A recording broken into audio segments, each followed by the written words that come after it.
There are things we can see in sports medicine, as Damar Hamlin went down with what appeared to be cardiac arrest after taking this hit on the field. Welcome back, everybody. I'm Dr. Brian Suter, and on this channel I try to teach you about the sports medicine world and give you some insight into what we see on the field. What we saw happen tonight is not related to any sort of vaccines.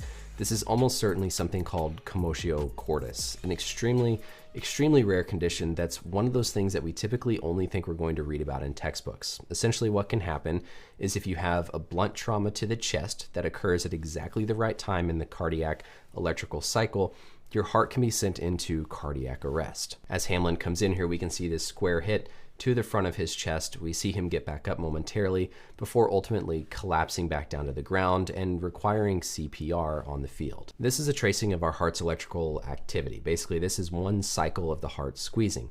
Starts off with this P wave, which is the electrical activity of the atrium at the top of the heart squeezing, then the QRS complex, which is going to be the ventricles acting, but then the last phase is this T wave, where the ventricle basically depolarizes and kind of resets to get ready for the next cycle.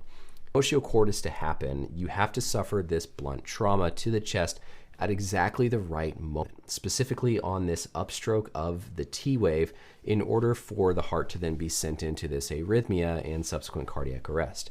This is one of those things that not only do you have to have a high enough force, but it has to happen within milliseconds of a time window, because if that impact comes at any other time in this electrical cycle, you're fine. You don't go into this. But when it happens at just this right time during this upstroke of the T wave, and if it's high enough, then you can have this thing called commotio cordis. We typically think of it happening in baseball players whenever they get hit in the middle of the chest with a hard thrown ball, but unfortunately that looks like what is most likely to have happened here with Hamlin. Treatment like this is obviously CPR and defibrillation as quickly as possible, because this can absolutely be a life-threatening thing. Again, this is not something that people should go speculate about vaccines or anything like that causing this cardiac arrest.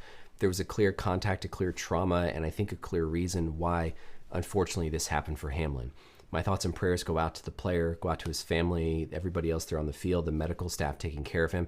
This is an extremely serious thing. One of those conditions that, like I said, you hope, you pray, you never actually see as a medical provider. But hopefully this was educational. Let me know as always any questions or comments down below. And until next time, I'll see you later.